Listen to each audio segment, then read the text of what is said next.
उधर उत्तरी गाजा में इजरायल ने भीषण बमबारी की है। इजरायल की तरफ से आतंकी संगठन हमास के ठिकानों पर हवाई हमले करने का दावा किया गया है। इस हमले में भीषण तबाही की आशंका जाहिर की गई है। आईडीएफ की तरफ से मिसाइलें दागी गई, साथ ही लड़ाकू विमानों से यहां बमबारी भी की गई। उत्तरी गाजा को इजरायल ने निशाना बनाया। हमास के ठिकानों पर हवाई हमले का दावा किया गया है।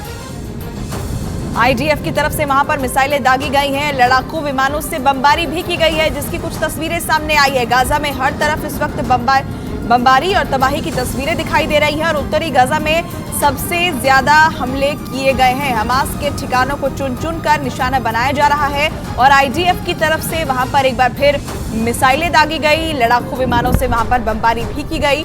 तस्वीरें भी इसकी आईडीएफ की तरफ से जारी की गई हैं। हमास और इजरायल युद्ध में इस वक्त एक और बड़ी खबर सामने आ रही है। हमास का दावा है कि युद्ध में अब तक 55 मस्जिद तबाह हो चुके हैं, जबकि 3 चर्च भी बर्बाद हुए हैं। लगातार आंकड़े जारी किए जा रहे हैं। कई इमारतों को नुकसान पहुंचने का दावा तो है ही, लेकिन आतंकी संगठन हमास ने इस बीच ये भी बड़ा दावा किया है कि युद्ध में गाजा में अब तक 55 मस्जिद तबाह किए जा चुके हैं। 3 चर्च के भी बर्बाद होने का दावा हमास ने किया है।